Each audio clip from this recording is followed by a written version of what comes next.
नमस्कार। Vij developers YouTube channel पर आप सभी का स्वागत है। हम लोग माइक्रो मनी वर्जन 3.0 के ट्रेनिंग प्लेलिस्ट में डिस्कशन कर रहे हैं, जिसके अंदर मैंने लास्ट की कुछ वीडियोस में पूरा मास्टर सेक्शन एक्सप्लेन किया हुआ है एंड प्रीवियस कुछ वीडियोस में हम एचआरएम सेक्शन पे आए हैं, जिसके अंदर मैंने आपको एम्प्लॉय क्रिएट करना और अपने एम्प्लॉय को लॉगिन कैसे देना है, वो कैसे अपने सिस्टम में लॉगिन करेंगे, वो क्रेडेंशियल्स कैसे प्रोवाइड करनी है, ये सारी चीज़ें डिस्कस करी थी। नेक्स्ट पार्ट मैं डिस्कस करता हूं आज सैलरी के बारे में कि हम अपने स्टाफ की सैलरी कैसे अपडेट करेंगे, क्योंकि एक प्रॉपर अकाउंटिंग उसी को बोलते हैं जिसमें हमारे सारे एक्सपेंसेस भी चढ़ते जा रहे हैं, साथ ही साथ जो हमारा इनकम जनरेट हो रही है वो एंट्रीज हो जाए। तो जो ओवरऑल इनकम जनरेशन वाला पार्ट है उसकी सारी एंट्रीज हमारी ऑटोमेटिक इसके अंदर हो जाती हैं, तो उसमें ज़्यादा दिमाग लगाने की ज़रूरत नहीं है हमें। मेन चीज़ होती है हमारे एक्सपेंसेस को जनरेट करने की, तो उसके लिए लेजर्स क्रिएट होते हैं। बाकी एक सैलरी वाला पार्ट है जो हमने ऑटोमेटाइज किया हुआ है। तो एचआरएम के अंदर सैलरी सेक्शन पे जाते ही आपके पास कुछ इस तरीके से इंटरफेस दिखाई देता है, जिसके अंदर आप ऐड न्यू पे जाके अपने स्टाफ को जिस तरीके से सैलरी दे रहे हैं, जो भी डिटेल्स हैं, आप उनकी एंटर कर सकते हैं। तो मैं एक एग्जांपल, एक क्वेरी क्रिएट करके आपको दिखा देता हूं। मेरा head office single branch of software है मेरा, तो हेड ऑफिस आ रहा है बाय डिफॉल्ट। किस एम्प्लॉय को मैं सैलरी ट्रांसफर कर रहा हूं, तो लेट सपोज मैं एजेंट 1 को सैलरी ट्रांसफर कर रहा हूं। अब आपको अगर याद हो तो हमने एजेंट क्रिएट करते समय उनकी बैंक डिटेल्स फिल करी थी, तो यहां पर आपको ऑटोमेटिकली दिखा दिया कि इनकी बैंक डिटेल्स क्या क्या है। अब इनकी जो भी सैलरी है, आप मान लीजिए इनको 10,000 रुपीज देते हैं पर मंथ सैलरी पे, ट्रांजैक्शन डेट क्या है वो आपने फिल कर ली।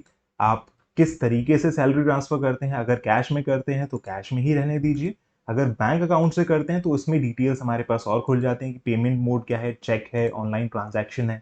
ऑनलाइन ट्रांजैक्शन के अंदर ट्रांसफर मोड क्या है आपका, आईएमपीएस, वीपीए, यूपीआई, वो आप इसके अंदर सेलेक्ट कर लेंगे। रिमार्क में आप इसके अंदर डाल सकते हैं कि कब की आप सैलरी दे रहे हैं। तो जैसे हमारा अभी अप्रैल चल रहा है, तो आपने मान लीजिए मार्च 2023 की सैलरी डिस्पर्स करी है, तो ये आपने रिमार्क में डाल दिया। चेक है तो चेक का नंबर डाल दिया, चेक डेट डाल दी, ये कुछ भी नहीं है हमारे पास। यूपीआई किया है तो ट्रांजैक्शन नंबर आप उनका डाल सकते हैं, जो भी ट्रांजैक्शन नंबर था। इस तरीके से आप इनकी डिटेल्स को यहां से सेव कर लेंगे। सेव करते ही मेरे पास इस तरीके से एक क्वेरी जनरेट हो गई, जिसमें आपको स्टेटस दिख रहा है इसका पेंडिंग। चेक की डेट आपको इनवैलिड इसलिए दिखा रहा है क्योंकि हमने चेक के थ्रू पेमेंट नहीं किया है, तो रिमार्क में आ गया मार्च। तो मेरे पास एक क्वेरी जनरेट हो गई कि एजेंट 1 को जो है मैं 10,000 रुपए की सैलरी प्रोवाइड कर रहा हूँ ऑनलाइन ट्रांजैक्शन के थ्रू, और डेट है उनकी 11/4/2023। रिमार्क क्या है, मार्च 2023 की इनकी सैलरी है। इनका स्टेटस है पेंडिंग, मतलब अभी हमारे अकाउंट्स सेक्शन से इनको सैलरी डिसबर्स नहीं हुई है। तो मान लीजिए आपने अपने अकाउंटेंट को रोल्स एंड परमिशन दी हुई है जिसके अंदर वो सैलरी डिसबर्समेंट वाला पार्ट टेक केयर कर सकते हैं, तो वो जाएंगे अपने अप्रूवल सेक्शन के अंदर। यहां पर आपको सैलरी का ऑप्शन दिख रहा है। अब यहां से उन्होंने क्वेरी देख ली कि हाँ आज की डेट में हमको सैलरी वगैरह देनी है, डिटेल्स जो भी है वो इनकी यहाँ पर आ गई। जैसे ही हमारा हुआ कि हाँ हमने इनको सैलरी प्रोवाइड कर दी है, आप यहाँ से इसको अप्रूव कर देंगे। अप्रूव करते ही आपका जो ये डिटेल्स हैं वो आपकी वाउचर एंट्रीज के अंदर, वाउचर एंट्रीज मैंने ऊपर से सिलेक्ट किया, यहाँ पर हेड ऑफिस के अंदर सैलरी पोर्शन में जाके आपको यहाँ पर एंट्री दिखा देगा। अभी मैं सैलरी डिसबर्स इसलिए नहीं कर रहा हूं क्योंकि मेरे पास सॉफ्टवेयर में पैसा नहीं पड़ा हुआ है।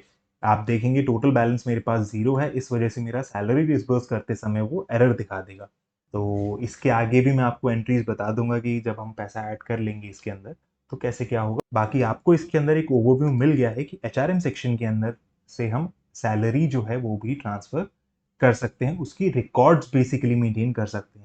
एक चीज जो कॉमनली मुझसे पूछी जाती है वो ये है कि क्या हमने इसके अंदर एंट्री करी तो हमारे बैंक अकाउंट से कट के कस्टमर के या फिर अपने स्टाफ के अकाउंट में चला जाएगा। तो इसका आंसर है नहीं। सॉफ्टवेयर जो है हमारा डमी डेटा बेसिकली मैनेज कराने के लिए है कि आप किस तरीके से काम कर रहे हैं, आपकी अकाउंटिंग प्रॉपर निकल आए, वो सारे रिकॉर्ड्स मेंटेन करने के लिए है। अगर आप चाहते हैं इसके अंदर कि आपका बैंक अकाउंट ऐड हो जाए तो उसके कुछ ड्रॉबैक्स भी रहते हैं। आपका हो सकता है कोई स्टाफ जो है वो इस चीज़ का गलत इस्तेमाल करे, तो हम लोग इसीलिए रिकमेंड करते हैं कि आप इसके अंदर सिर्फ एंट्रीज मेंटेन कराइए कि कब किससे कितना पैसा लेना है, किसको कब हमने पैसा दिया है, उन सब चीज़ों की आप एंट्री कराइए। बाकी जो भी हमारा डिसबर्समेंट हो रहा है, जो भी हमारा लेन देन हो रहा है, उसको आप अलग से ही रखिए। कैश में कलेक्शन हो रहा है तो आप कैश में ही रखिए, बस इसमें एंट्री दिखा दीजिए कि कैश में हमने कलेक्शन किया, या फिर सैलरी दी है हमने ऑनलाइन मोड में दी है बैंक अकाउंट से, तो आप इसके अंदर बस मेंशन करा दीजिए कि हमने अपने बैंक से इस डेट में पहला पैसा जो है वो अपने एजेंट को या अपने स्टाफ को ट्रांसफर किया था। तो आई होप ये डाउट भी आपका क्लियर हुआ होगा। अब हमने मास्टर एचआरएम सेक्शन के अंदर 2 पॉइंट्स कवर कर लिए हैं, एम्प्लॉयज कैसे क्रिएट होंगे और उनको सैलरी कैसे देंगे। नेक्स्ट पार्ट में मैं बाकी के पॉइंट्स और कवर अप करूंगा। तो मिलते हैं नेक्स्ट वीडियो में। Thank you and have a nice day.